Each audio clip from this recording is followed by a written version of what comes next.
Indian news analysis के एक और नए एपिसोड में आपका स्वागत है। एक बार फिर से हाजिर हैं आपके लिए देश और विदेश की प्रमुख डिफेंस अपडेट्स को लेकर के। तो आइए एक एक करके नजर डाल लेते हैं। आज की अपनी अपडेट की शुरुआत करेंगे स्टॉर्म ब्रेकर से। दोस्तों, हाल ही में हमने डिफेंस न्यूज की वीडियो में ही आपको बताया था कि अमेरिका इस समय अपने लिए एक एम्बिशियस प्रोग्राम को लेकर के आगे बढ़ रहा है, जहां पर वो अपने F-35 लाइटनिंग 2 की जो स्ट्राइक कैपेबिलिटी है उसको एनहांस करना चाहते हैं। और इसके अंतर्गत उन्होंने ये फैसला किया कि वो F-35 लाइटनिंग 2 में अब GBU-53, जिसको स्टॉर्म ब्रेकर के नाम से जाना जाता है, जो कि बेसिकली एक air launch precision guided glide bomb है, जिसको अमेरिकी कंपनी रेथियन के द्वारा मैन्युफैक्चर किया जाता है, उसको इंटीग्रेट करेंगे। और हाल ही में एक रिपोर्ट सामने आई है जहां पर यह बताया जा रहा है कि इसी प्रोग्राम में अमेरिका को एक बड़ी कामयाबी हाथ लगी है।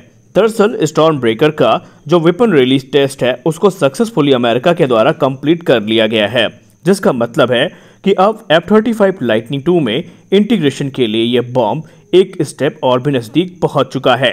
हाल ही में इस बॉम्ब को F-15EX में इंटीग्रेट किया गया और चरणबद्ध तरीके से ट्रायल्स को आयोजित किया गया। हालांकि अभी इसके कितने टेस्ट और किए जाने हैं और क्या क्या क्राइटेरिया है और किस मिशन के अंतर्गत इनका इस्तेमाल किया जाएगा, इस पे अभी अपडेट्स आनी बाकी हैं। लेकिन माना जा रहा है कि अमेरिका अपने 5th जनरेशन फाइटर एयरक्राफ्ट को स्टॉर्म ब्रेकर्स से इंटीग्रेट करने वाला है, इक्विप करने वाला है, जिससे कि इनकी ताकत और भी ज़्यादा बढ़ जाएगी। हमारी अगली बड़ी अपडेट F-35 लाइटनिंग 2 प्रोग्राम को ही लेकर के है। दरअसल F-35 लाइटनिंग 2 एयरक्राफ्ट, जिसमें हाल ही में अभी एक अपडेट सामने आई थी कि उनके लिए एक पावरफुल इंजन का विकास कार्यक्रम आगे बढ़ाया गया है, जो कि आने वाले समय में पुराने इंजन्स को रिप्लेस करेगा। लेकिन इसी बीच प्रैट एंड विटनी ने एक अपडेट के माध्यम से ये बताया कि उन्होंने F-35 लाइटनिंग 2 प्रोग्राम के लिए अपना 1000वां F-135 जो इंजन है उसको डिलीवर कर दिया है। प्रैट एंड विटनी ने कहा कि F-135 अब तक का सबसे एडवांस इंजन है, जो कि दुनिया के सबसे एडवांस फाइटर एयरक्राफ्ट में इस्तेमाल किया जा रहा है। उन्होंने कहा कि ये इंजन अपने आप में खास है क्योंकि ये दुनिया के सबसे एडवांस फाइटर एयरक्राफ्ट को पावर प्रदान करता है और जितनी भी रिक्वायरमेंट्स हैं उनको अच्छे से पूरा करता है। उन्होंने ये भी कहा कि आने वाले समय में कुछ इसमें परिवर्तन भी देखे जाएंगे, इनकी ताकत को बढ़ाया भी जाएगा। हालांकि हम आपको बता दें कि F-35 ब्लॉक 4 जो हैं उनमें एक बड़े अपग्रेड प्रोग्राम को जल्द ही अमेरिका के द्वारा इनिशिएट किया जाएगा, जहां पर F-35 की कुछ बेसिक कमियां हैं जिनको दूर करने का प्रयास अमेरिका करेगा। इसके अलावा उसमें एक नए इंजन को इंट्रोड्यूस किया जा सकता है, इसके भी रूमर्स सामने आए हैं। और बताया ये भी जा रहा है कि ब्लॉक 4 प्रोग्राम काफ़ी खास होगा क्योंकि उसमें एवियोनिक्स से लेकर के दूसरी जो जरूरी चीज़ें हैं, नेक्स्ट जनरेशन के वेपन्स हैं, वो ऐड किए जाएंगे। यानी कि अमेरिका का F-35 लाइटनिंग 2 आने वाले निकट भविष्य में और भी ज़्यादा लीथल हो जाएगा इन अपग्रेड्स के मिलने के बाद। खैर, F-35 लाइटनिंग 2 की जो डिमांड है वो पूरी दुनिया में आगे बढ़ रही है और तमाम देश जो कि इनको अफोर्ड कर सकते हैं वो इस समय इसी प्रयास में है कि अमेरिका के F-35 लाइटनिंग 2 को खरीद के वो अपनी वायुसेना की ताकत को बढ़ाएं। और जिस प्रकार के अमेरिका अपग्रेड्स दे रहा है इन जेट्स को, उसको देख करके कोई आश्चर्य भी नहीं होगा कि आने वाले समय में एक बड़ी संख्या में ये जो जेट हैं ये दुनिया के अलग अलग वायुसेनाओं में कह सकते हैं तैनात होते दिखाई पड़े। हमारी अगली बड़ी अपडेट भारतीय वायुसेना के लाइट कॉम्बैट हेलीकॉप्टर्स को लेकर के है। जैसा कि आपको पता है 3 अक्टूबर को भारतीय वायुसेना LCH की पहले स्क्वाड्रन को रेस करेगी और उसके लिए जो तैयारियां हैं वो युद्ध स्तर पे शुरू कर दी गई हैं। और आज सुबह सबसे बड़ी अपडेट इसको लेकर के देखने को ये मिली कि इंडियन एयरफोर्स ने ऑफिशियली जो लाइट कॉम्बैट स्क्वाड्रन का बैच है उसको रिलीज कर दिया, जहां पर देखा जा सकता है कि इस समय इंडियन एयरफोर्स ने अपने DP में भी इसी बैच को लगाया हुआ है। और इसमें लाइट कॉम्बैट हेलीकॉप्टर को शानदार तरीके से प्रदर्शित किया गया है भारतीय वायुसेना के रंगों में। आपको पता होना चाहिए कि भारतीय वायुसेना का फ्यूचर प्लान ये है कि तकरीबन 65 की संख्या में जो लाइट कॉम्बैट हेलीकॉप्टर्स हैं ये इंडियन एयरफोर्स के विश लिस्ट में हैं। इसके अलावा 95 की संख्या में जो लाइट कॉम्बैट हेलीकॉप्टर्स हैं वो इंडियन आर्मी के द्वारा खरीदे जाने हैं। यानी कुल मिलाकर के तकरीबन 160 के आसपास जो एयरक्राफ्ट हैं या हेलीकॉप्टर्स हम कह लें वो भारतीय सेनाओं के द्वारा खरीदे जाएंगे।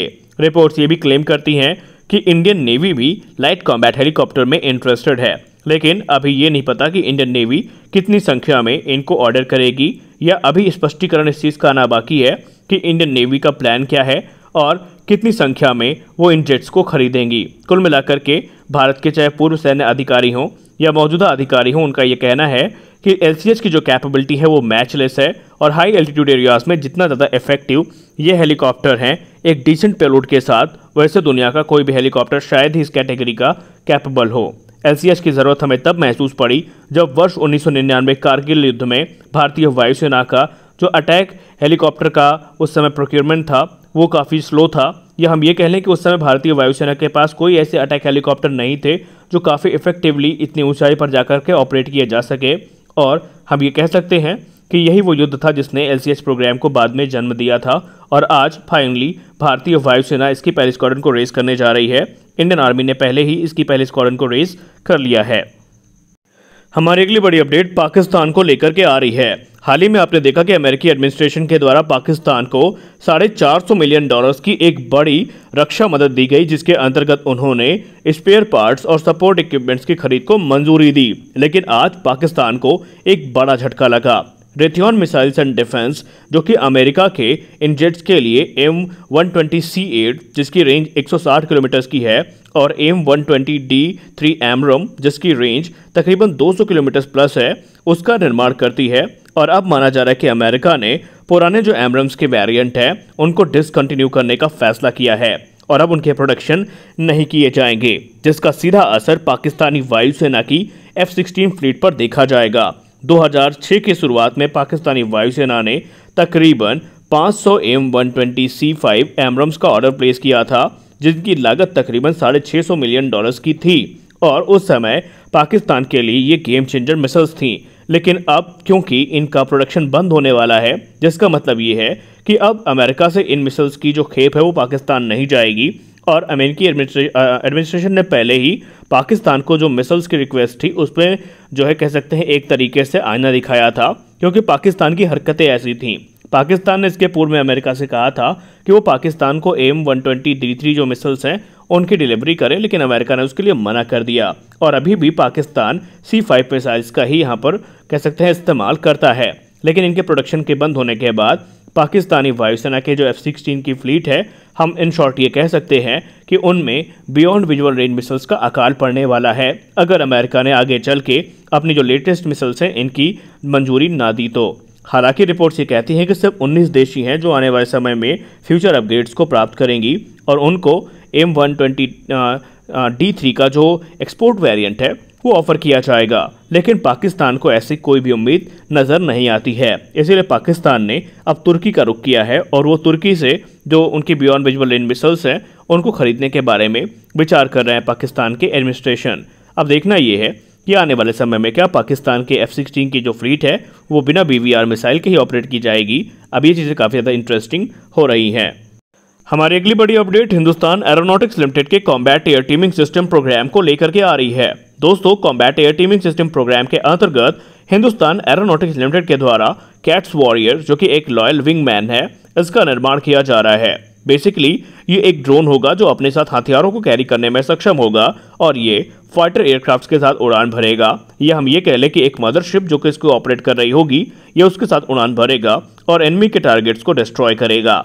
और इसको लेकर के बड़ी अपडेट ये है कि इसे अगले वर्ष के अंत में रोल आउट किया जाना सुनिश्चित किया गया है। इसका फैब्रिकेशन प्रोसेस शुरू है और अगले वर्ष के अंत तक इसे रोल आउट कर दिया जाएगा।